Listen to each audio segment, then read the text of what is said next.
All right.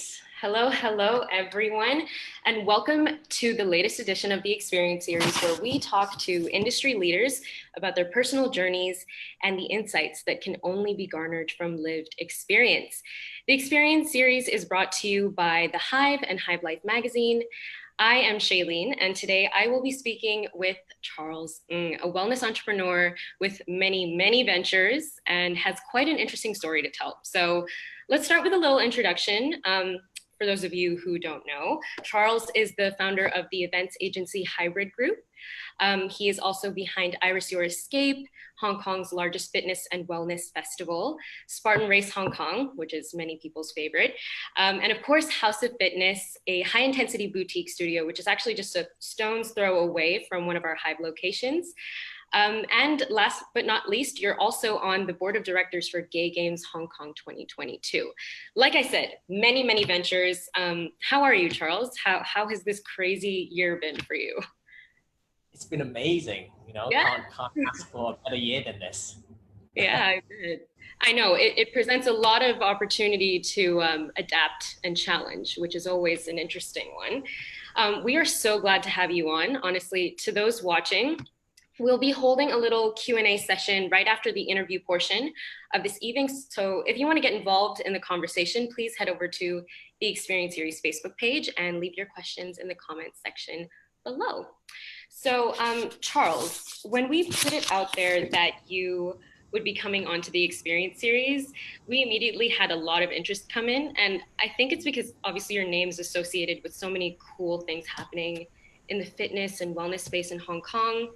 And, I think what people want to know is A, how do you do it? Because you just have so many fingers in so many different pots.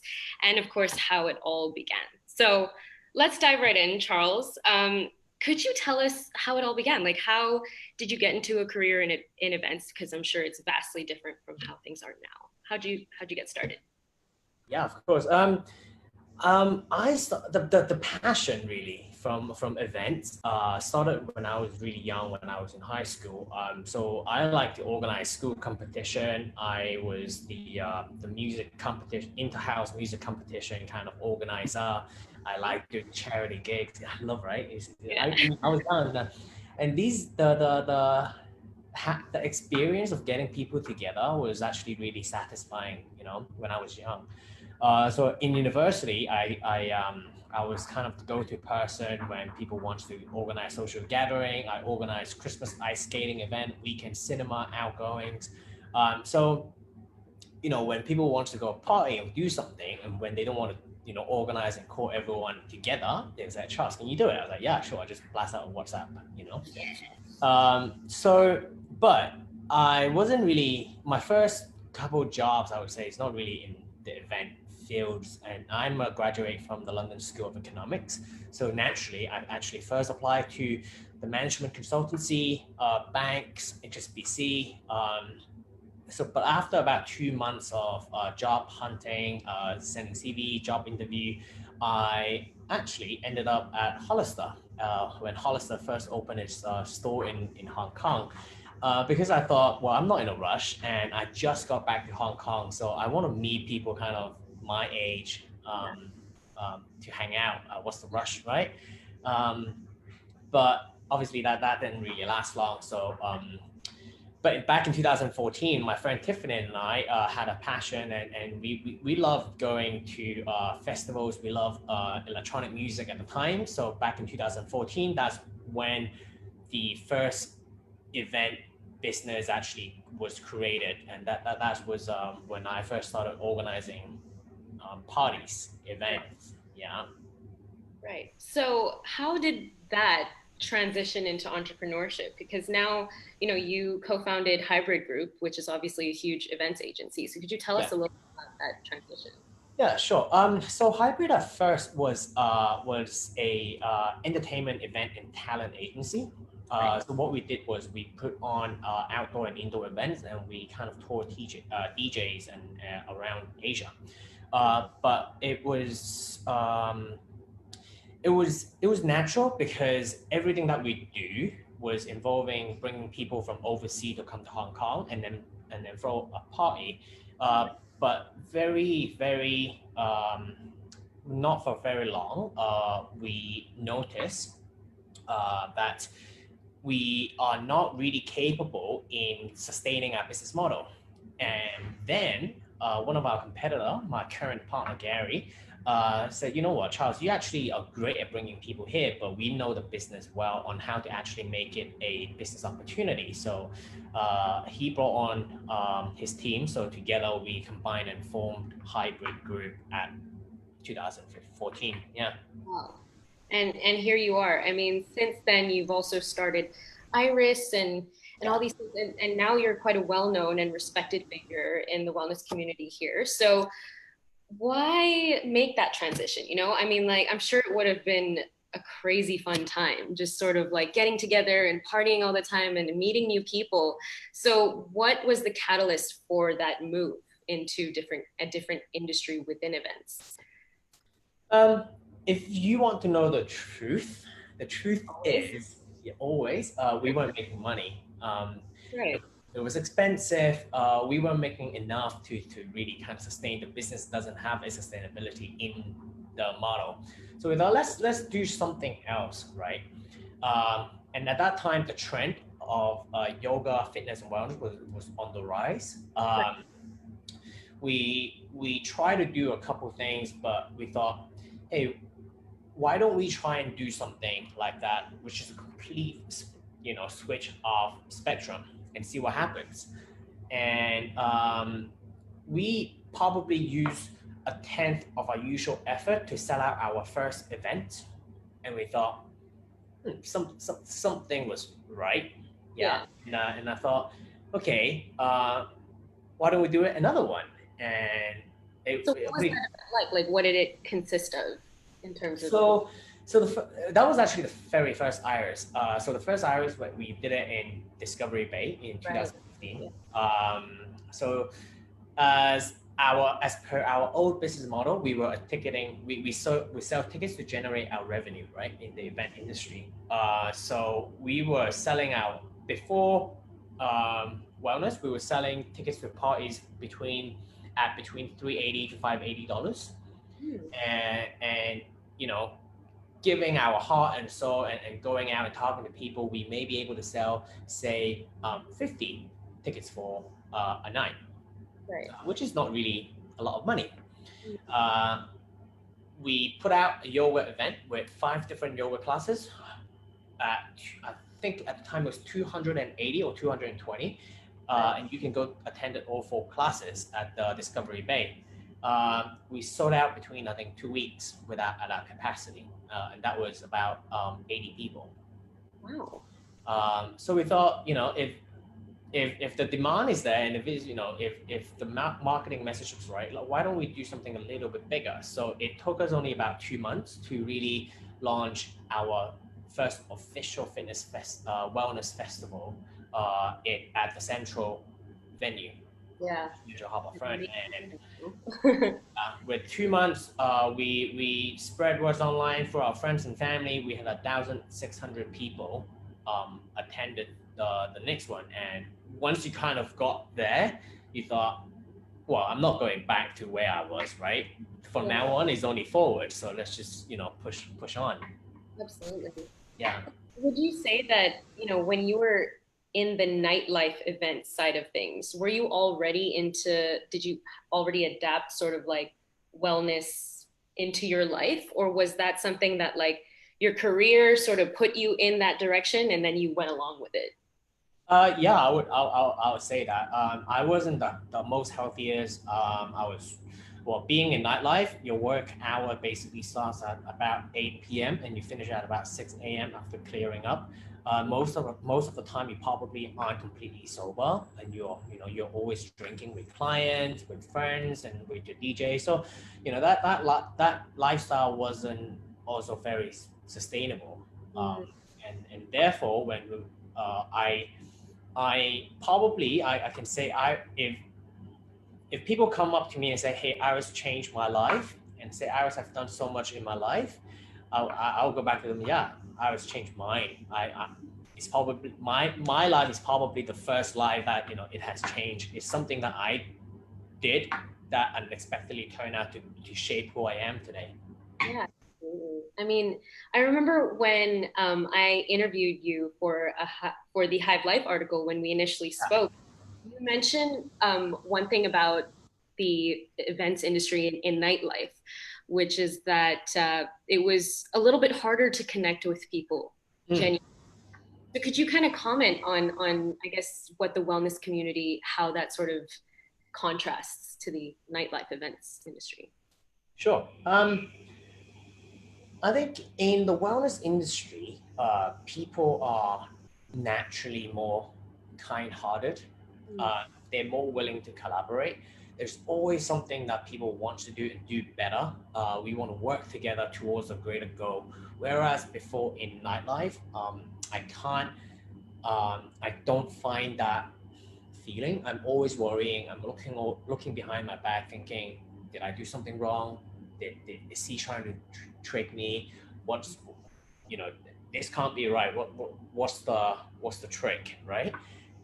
But being in the wellness industry has opened my eyes into thinking, well, there are genuine people in this world really wanting to help you without asking for return, and I I I was just very, very happy that I got into it. Yeah, Yeah. definitely. I mean, it's been a very interesting journey that you've gone down. So, when it comes to events, you've experienced two sort of extremes in terms of the types of events. So, what would you say are the skills that you've needed and are transferable, regardless of what industry it is? So, whether that's fitness or nightlife. Um, it's a very interesting question, right? I I think event as a profession is also mostly project management. Right. So what I would say is being organized uh, is very important. Uh, you have always to got to manage deadlines, Mm. arrange the right things at the right place at the right time. You got to be self-motivated and you got to be efficient. Right. Um, and these are some of the most important traits. I think, if you're in the event life, and you got to be able to manage stress. Forbes actually named um, that event manager is the fifth most stressful job in the world, or I just believe it. job nature in the world. Yeah. The first four was, if I can remember correctly, in no particular order: um, pilot, Oh, um, policeman, yeah. fireman, and I think it was surgeon. That makes sense. Yeah. Yeah. And I remember reading this and I was like, wow, I can't believe why event is so or is the fifth. And the common and an event is the only event job nature that doesn't actually involve a human life at risk. Right. Yeah. Um, so it is a very stressful job. So if you're not self-motivated, if you don't really know what you want, you might not enjoy it. But most importantly, as I also tell my staff and my friends, I think you need common sense. Yeah. Um, Common sense is the biggest thing that you need. If you don't have it, if event may not be for you. Yeah. And I think that's an interesting thing to clarify because I think a lot of people, at least, the people that I went to school with, it's like we come out and we're like, I wonder what we're going to do with our careers. And a lot of people were like, oh, I think I'm going to go into events because it looks like a lot of fun. And there's no doubt that it is, but clearly Forbes knows what they're talking about. It's no walk in the park. I do believe that. I would say this though. Yeah. If say your friend really wants to try, um, this is one thing that considering the top four thing, you can't just try to be a pilot or try to be a surgeon. You don't hesitate to try and test the water because you are going to find out very soon if you don't like it. It's not something that if you sat in the office and think, oh, I really hate it, but I'm going to do it for the rest of my life. It is something that you will know very soon. And if you don't like it, then make a change. It's kind of easy to But otherwise, if you do like it, you might be in it for a very long time. I've been in events for 6, 7 years now. Yeah, and you started in economics, so that's really Yeah, interesting. Yeah, that's yeah, amazing. So now, as I listed earlier, you have a lot of exciting endeavors that you're a part of. I think the obvious question is, where do you find the drive to take on so much? Like, what is the purpose that drives you when it comes to doing these big and bold things in your career? yeah. Well, self-motivation, right? Like I said, but I I'm a person that I believe that everything you do in life, there's always an intention behind it. So I just need to find the right intention and whether I think that intention is aligned with my own value. So my intention is to really bring positive impact and to influence people around me. I believe that humans are really best motivated by our significance on other people. Um, if I can help you by just chatting with you for 10 minutes, I think, I'm motivated to chat with you for another 10 or chat to other people as well. So this is why I love working. This is why I feel great about the work that I do. And with hybrid, the projects that I do under hybrid, um, they're mostly fitness and wellness projects. So my motivating factor is that these are all experiential events that I can exert a positive influence by whether it is from doing yoga, whether it's giving a chat, giving a talk, or doing fitness, etc. Right. Um, with House of Fitness, I think House of Fitness is a gym. It's a group, it's a boutique group class gym, which, by the way, 10 seconds advertising time. If you haven't been, come by, free trial on us. Back to this. No, but gym is a gym, right? It's quite self-explanatory. We are already helping people with the moment that they're stepping through the door. So what reason is there not to love? Um, with the gay games, though, however, gay games, it's really a personal passion project. So maybe let me explain what the game is quickly. Totally. Yeah. The game is the world's largest LGBT sports and cultural event with 36 sports across 9 days. So we expect around 12,000 participants and 75,000 spectators from worldwide. So does it sound similar, to you? Yeah, it is like the Olympic Games. And it pretty much is. It happens once every 4 years. So the last one was in Paris, the one before it was in Cologne. But why do I volunteer? By the way, everyone on that team is a volunteer. Some people work 4 hours a week, some people work 40, but no one gets paid. So this one, it is really a personal passion project because Hong Kong doesn't really have a lot of space or safe havens, if you may, for our community to connect and find acceptance. So when people gather, it's usually about party, glitter, drag queens, and while these are all important parts of our community, right? I feel that there could be more, but there is no true means of an inclusion between the straight allies and us. So with what gay game stands for, the core principles are participation, inclusion, and personal best. So it brings together from all over the world with diversity, respect, and equality, and just is about sharing. So when I was introduced to it, this was a once in a lifetime opportunity where I can really apply what I do best, which is organizing events, connecting people together to create that impact I've always wanted to create. And I want to share my story, tell people who I am, what it means to me,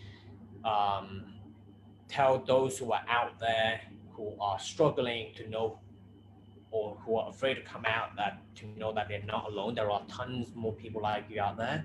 And that's kind of where or why I find time when I don't have time for the game. Yeah, I Yeah. think that's amazing. Um, when we first chatted again for the Hive Life article, I think that you told me that you went and sought out to be a volunteer for gay games, right? Like Yeah. you found out about them online, then you reached out. Can you tell me a little bit about that story? Because I feel like it's the perfect manifestation of the kind of go-getter you are. Yeah.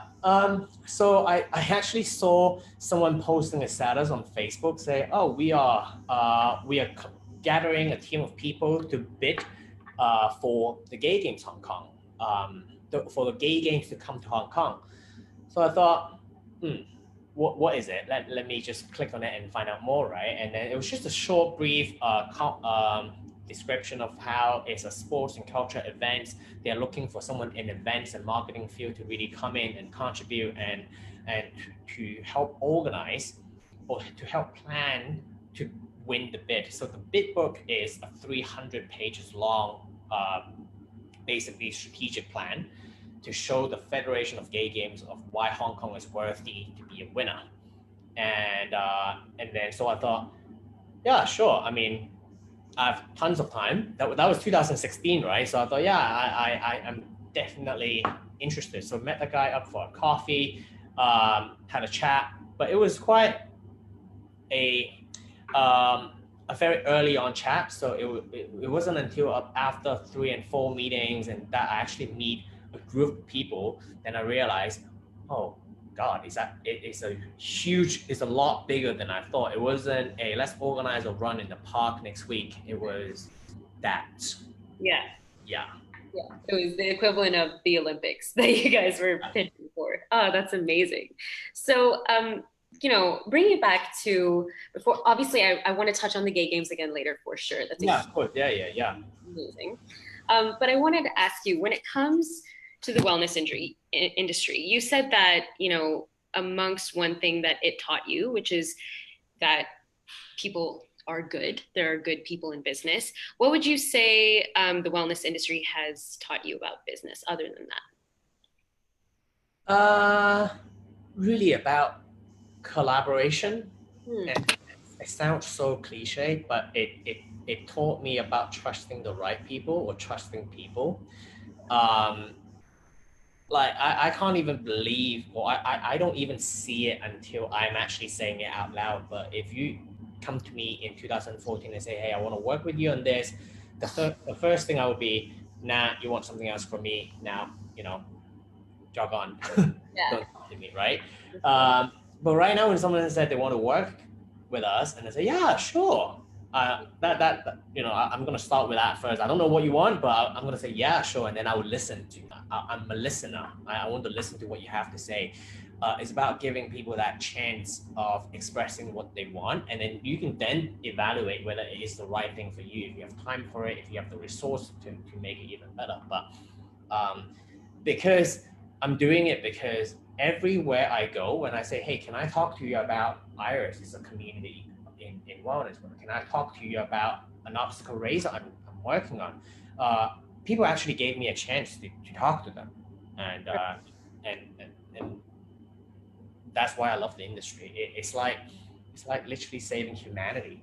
Everyone has a role and we are stronger together. Ooh, I just cringe saying that, but it's real. It's so real. It's true. Yeah. So you feel like you found your tribe in the wellness community. Yeah, and I can't say I am I'm a very spiritual person, but I know how to communicate with them. Yeah. Whereas if there are some people I can think of in the past that I don't think I would ever be friends with them. But now I'm really enjoying the lesson, the talk, the conversation, and I think it's it's just very educating and comforting. Yeah. So obviously we've talked about how the transition into the wellness industry has obviously suited you very well. Is there anything about the wellness industry in Hong Kong that you think has room for improvement, would you say? Or maybe something that you'd like to sort of expand and develop over time? I mean, I think Hong Kong or even Asia in general, it's a little bit slower than in the West in terms of our adaptation, in terms of our or what is available to the market. Hong Kong is a very unique, is in a very unique position as well, that everything comes at a cost. Yeah. If there is one thing to improve, I don't know how, I don't have the solution, otherwise I would have done it already. It would be lowering the barrier of entry for anything that is wellness related. Start with being vegetarian or being vegan. Yeah. It almost is like, well, don't, if you're not prepared to pay an extra $20 on vegetables, don't try. It's a bit of a pity, in that way. That's absolutely true. I mean, I saw I remember actually when we spoke again, our first conversation, you were talking about the role that, again, bringing it back to gay games, the role that gay games played in your personal life. So, could you talk a little bit about how that affected your character development in life and in business? Um, I think i- in terms of how gay games in particular has kind of changed my character.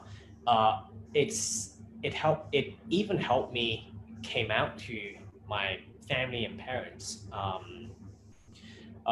Well, my first thought was, if I can't even tell them that I'm working on the biggest project on this planet that I can even touch, and touch on, and to affect the amount of people who I'm going to impact, and who am I to be on the team.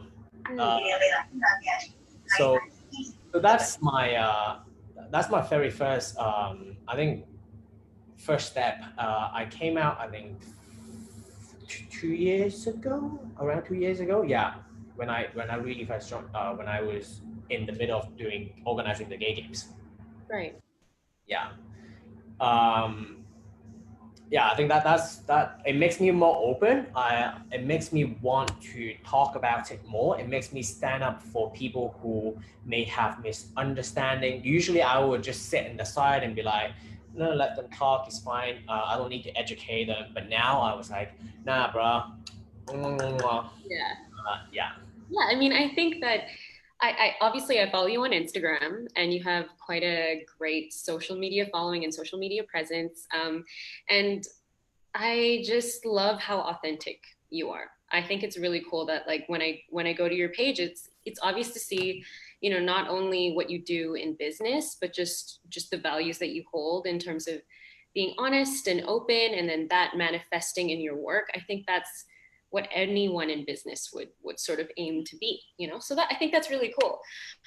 So speaking about Iris, I wanted to ask you.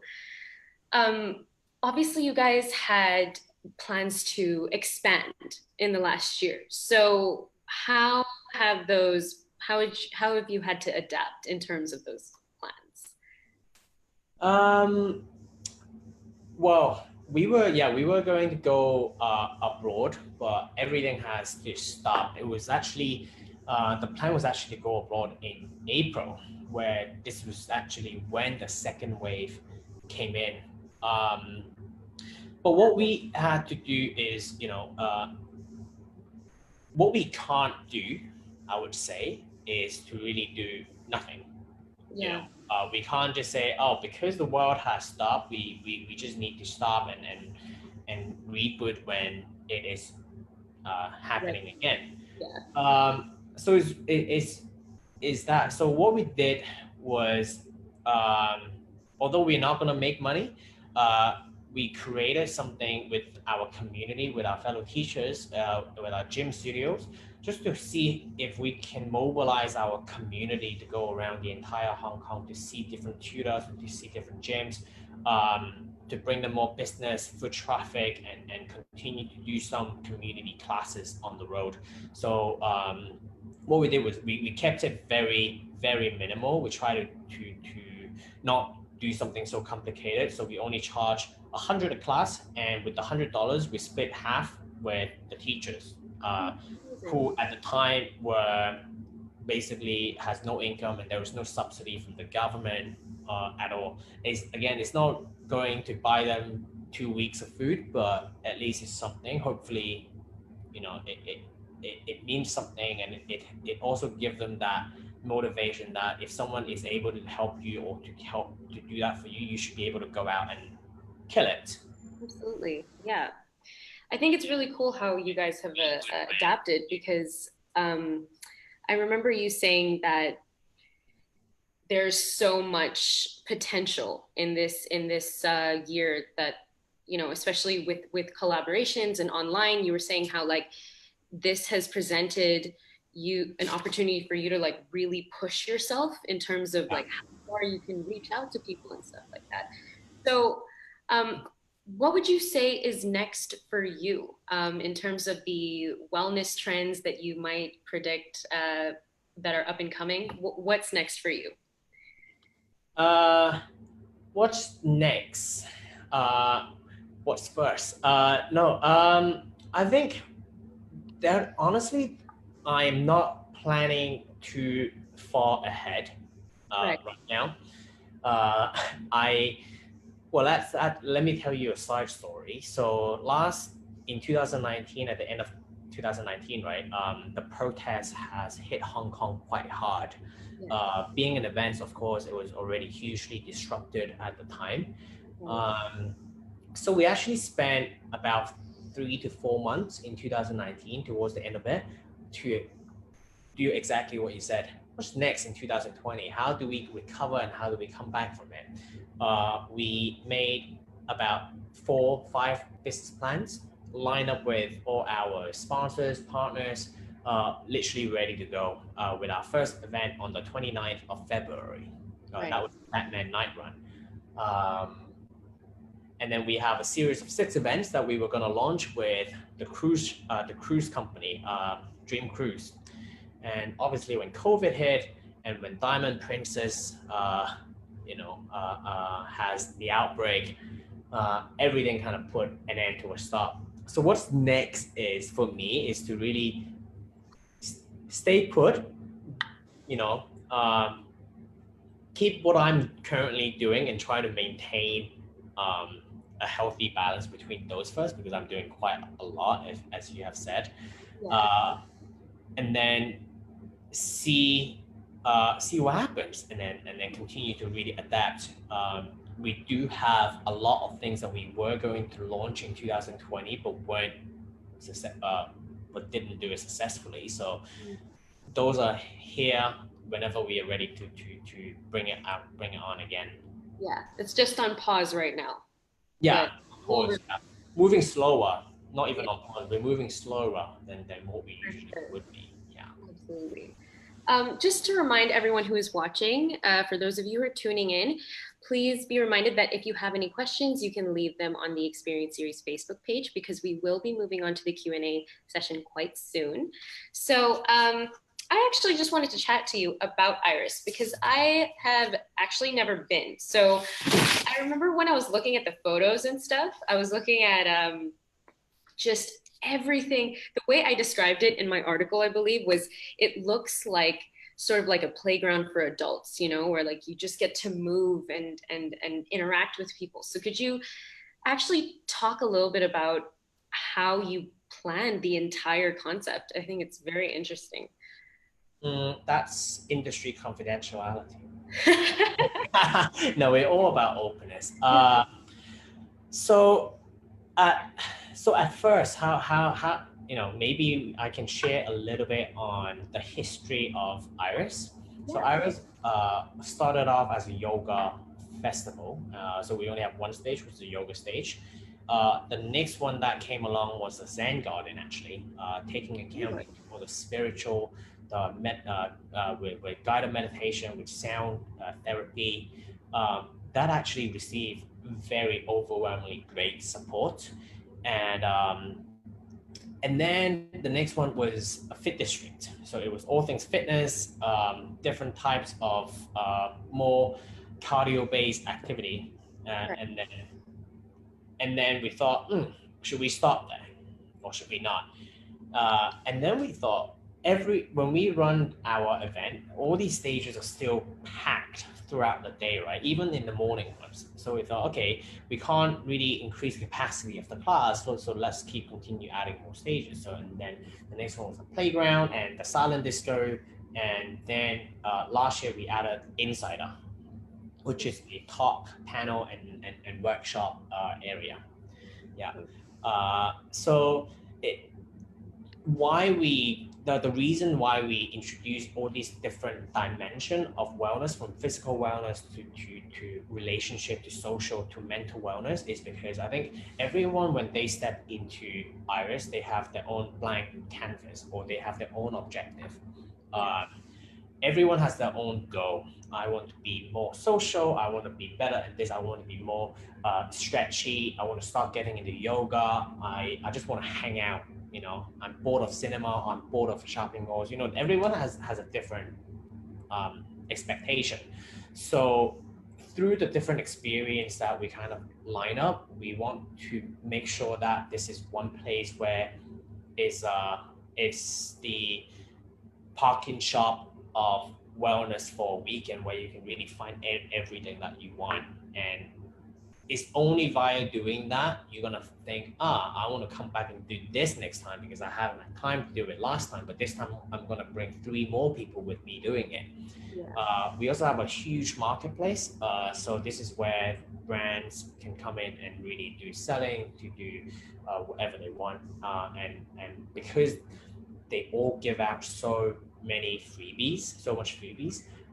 People actually like to shop around just to try this and that, and this is why we do it over and over again, because no one has ever walked out, and I don't think I've ever received a complaint from anyone, except that one time we had to postpone because of heavy rain. But that was, that was usual. So I actually wanted to ask, I mean, what is the difference that you noticed in terms of, you said that it's a lot easier to collaborate in the wellness industry. So as Iris started to grow, did you find that a lot of the collaborations that you had, were they coming to you, or did you seek them out? Because I mean, it started with the yoga and then it just blew up. So how did you develop those relationships, and what advice would you give to those who want to do the same? It's still a standard business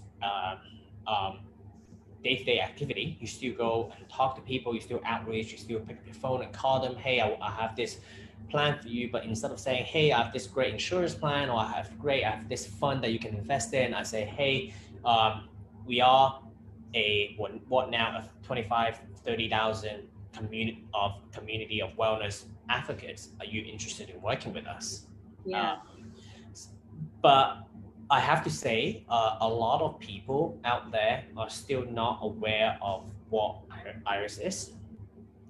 We still got a great long way to go into making it a household brand. We have only really touched the tip of an iceberg. The people who know would know because they have been, but there are a lot of, if we're talking about 6,000 people on a weekend, we are only touching 1% of Hong Kong population. That way. So every day is still a hassle. We still want to see how we can localize our festival in order for more people to really learn about us. So it's not that what we do is different. It's just that the way we do things, or our key messages, may be a little bit different to how others do things. Yeah, I think it's really interesting that it seems like the value that you hold quite dearly, that is quite obvious in the pursuits that you have, is just accessibility for people. So with Gay Games, it's the fact that you want people to be included and to feel like they have a place. And with Iris, it's the same. So I think that that's amazing. So actually, I think we have some questions coming in now. But before we close this off, I just wanted to ask, just in case nobody else asks this, do you have any advice out there for someone who is looking to pursue a career in wellness, specifically in events? Maybe like 3 of your top tips that you wish you knew when you were starting out. Um, Top tips. I'm gonna start with probably saying that if you are only considering, then just don't consider. If you have a passion in it, go do it, because the wellness economy worldwide is $4.5 trillion, and it represents 5.3% of our global economic output. It's massive, and it's already double in 2 years from 2 years before.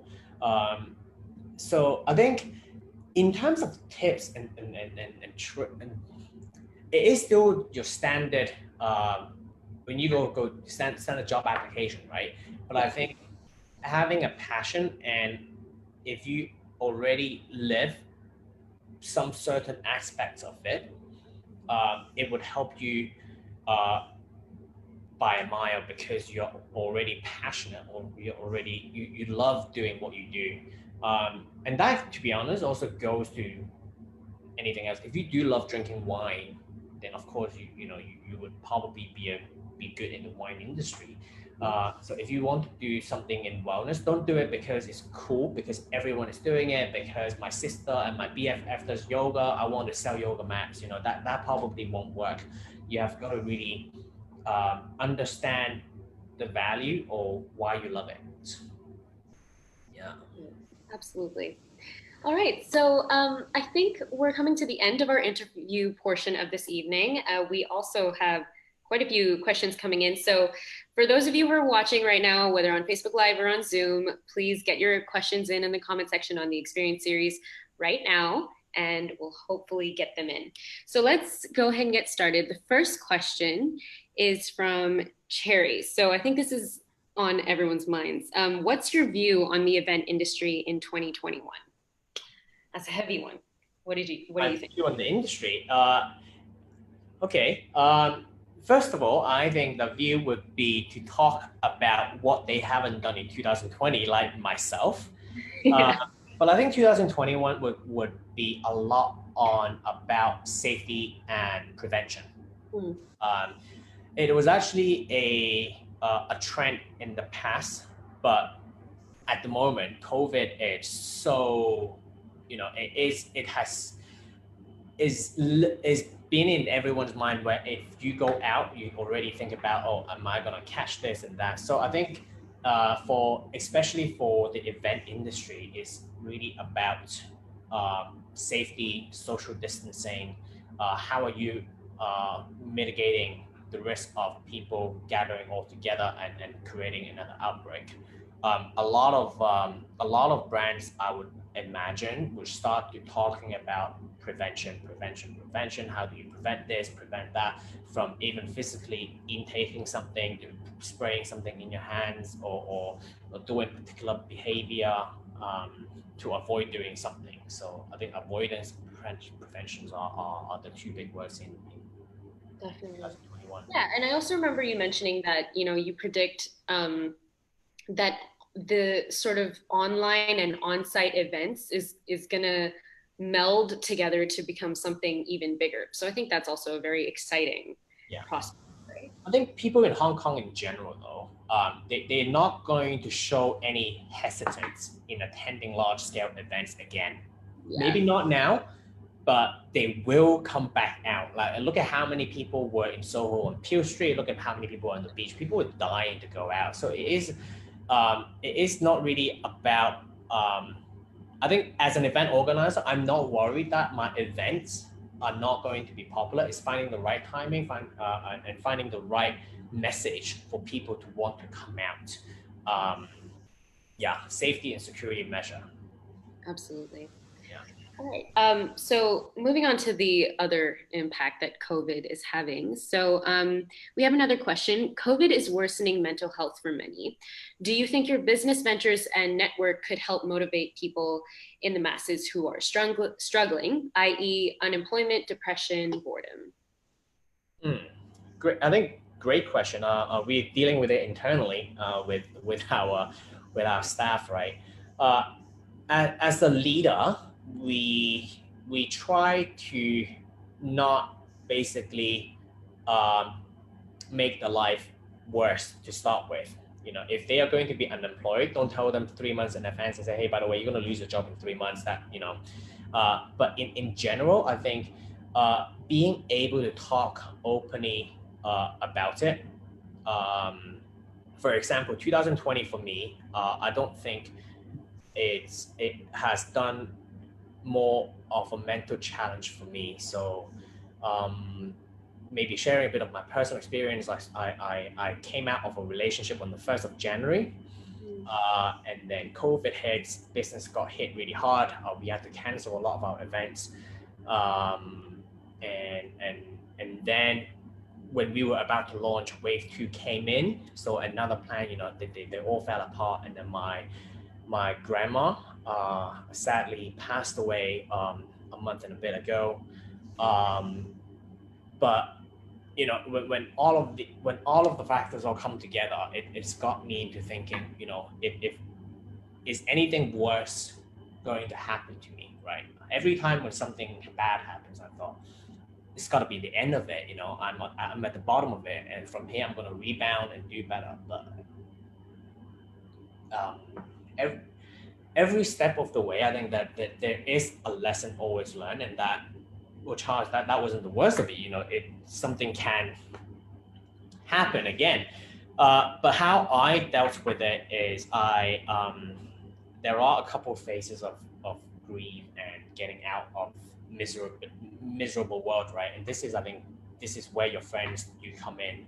This is where, when you talk to people, even though if you're not addressing your own issue, I think talking about other people's issue, you will always find a solution for yourself.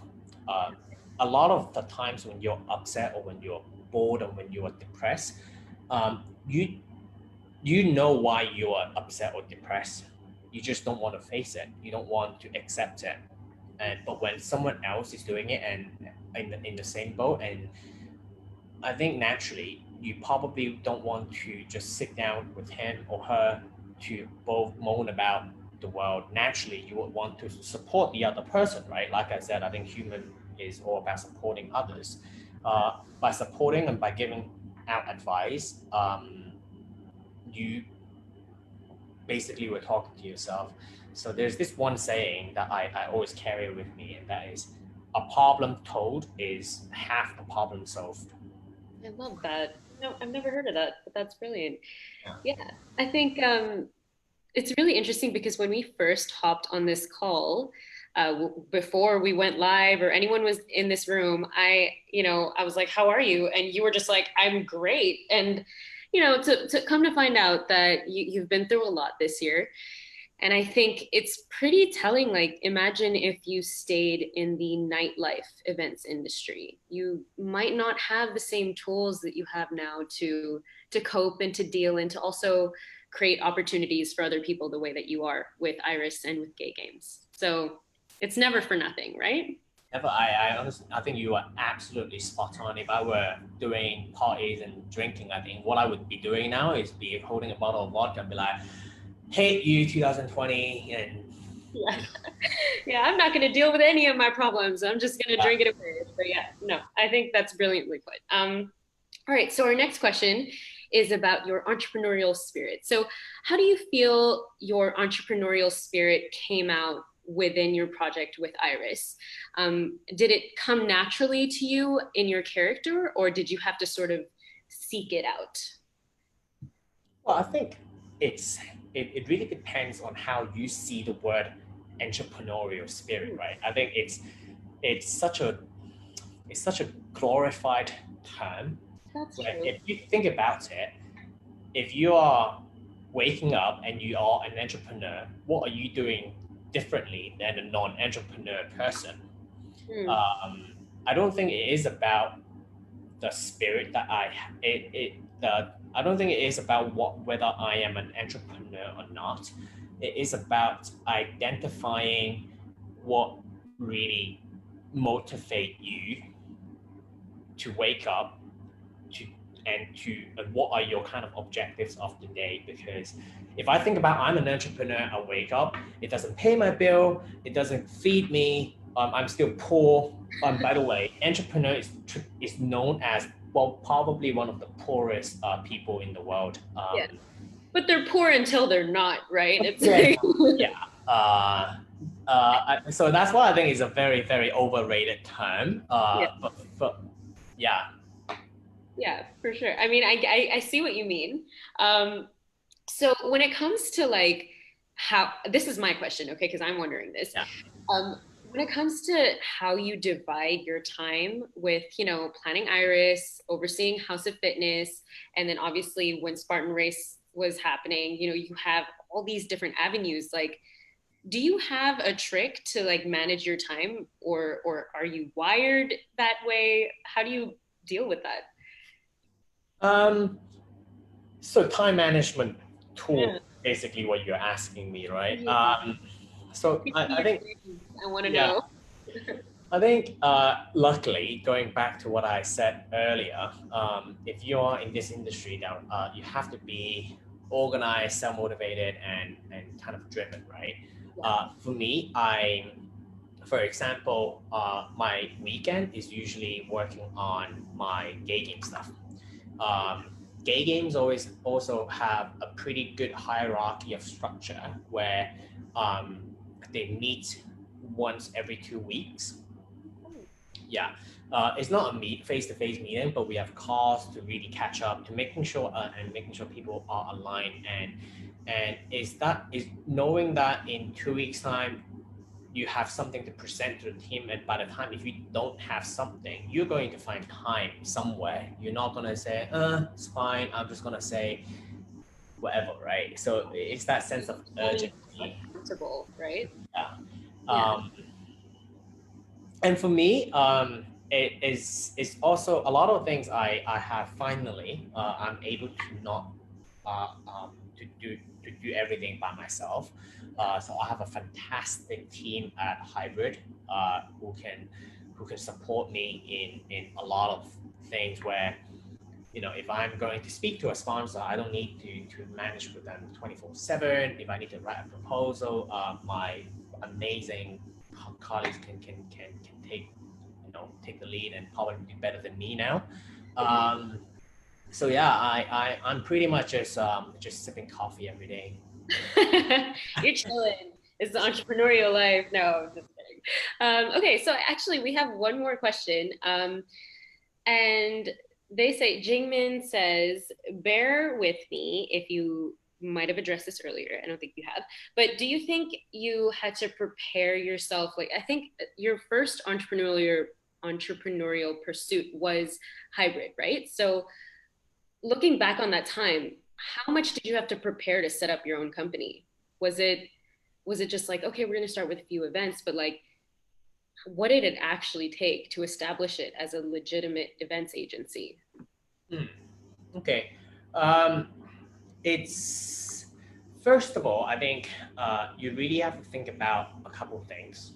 I think I would say three things that immediately came to my mind are your concept. It's really about what you're trying to achieve, uh, and don't. And a common mistake that I hear a lot about people is I want to do something, and therefore I'm going to start a company, instead of I think this can solve a particular problem. Mm. Right? I think that really defines starting a company is so easy in Hong Kong, but that would define whether you can last in the long run. So that's number one is what do you think you're solving? What problem do you think you're solving, or what you're trying to do, your concept? And the second thing is the structure. Mm. Is you want to do it by yourself? Do you want to do it with a partner? Do you want to do it with multiple partners? Obviously, I'm not going to go into the pros and cons for each, but you have to be careful, because once you start it with by yourself, maybe it's easy to get a partner, but once you start it with four people, say for example, you're not going to say, sorry, 2 months later, I don't want to work with you anymore, right? It's a bit like having a housemate. Yeah. And the third thing is really the finance. it's how much things are going to cost. Yeah. And usually, because especially if you're starting something that you have never done in your life before, this is already a red flag. Do you really know this industry enough? A lot of people actually came from a corporate background and they're starting their own business and therefore have experience and learning and taking all these the lessons that cost that company something, not themselves. I don't have that. I actually, there's something I think I did an interview on that with someone else before, and someone asked me what would be a regret right now in your life, and my regret is I my only regret, or I wouldn't say regret, but if I could turn back time, I would do this one thing, and that is to pick up more experience before just diving in and doing it because I love it. Because you can do it because you love it, but doing it when you have experience would help you achieve things a lot faster and cheaper. Right. Cheaper. I love how you said that. You're like Cheaper. cheaper. Yeah. You're saying that out of experience. Oh God, I think I could have, with the money that I spent on absolute God knows where for losing those money, I think I can start another business. Really. Oh my God. Yeah. Damn. That's honest. I love that. That's exactly why I was so excited to have you on tonight. Okay, so I think we have time for one more question, which is Yeah. perfect. We have from Stephanie. What's your view on socially distanced wellness events? Hi, Stephanie. What's my view on socially distanced wellness event? I'm trying to understand in my head what would a socially distanced wellness event, how would it look like in my head? I think whatever event that anyone do, wellness or not, it would already be a socially distanced event. We're not going to go back, or we may, but not next month or two, to go back to, cock and flap where people are squeezing like sardines. Yeah. But in fact, people actually may find greater comfort into attending. They don't have to squeeze with people. Everyone actually will queue. There's order. There are unwritten rules. It may even revolutionize the whole entire event industry on how things would now move forward. Yeah, that's interesting. Yeah, people even might save, event organizer might even save costs on um, on knowing exactly what goes on at where, and therefore saving money on things that no one is using. Yeah. Yeah, I think Opportunity to make things more cost efficient and just efficient in general in terms of how things flow at events. Is that what you mean? Yeah. Amazing. All right. So right. I think we've covered all of our questions this evening. And honestly, Charles, it has, as always, been an absolute pleasure speaking to you. Yes, as Charles mentioned, obviously, head over to House of Fitness if you haven't already. Give it a shot. In Procession Street, Shenwang. There you go. I'm going to be heading over there soon when it's possible. But yeah, I love that little flex. All right. So thank you so much to everyone who's tuned in tonight. Make sure that you like the Experience series on Facebook, and of course, check out The Hive because we are hosted by The Hive and Hive Life Magazine. So thank you again to everyone who's participated. Charles, you've been a wonderful guest, and I will see you soon. Thank you so much, everyone. Thank you, guys. All right. Good night, everybody. Good night.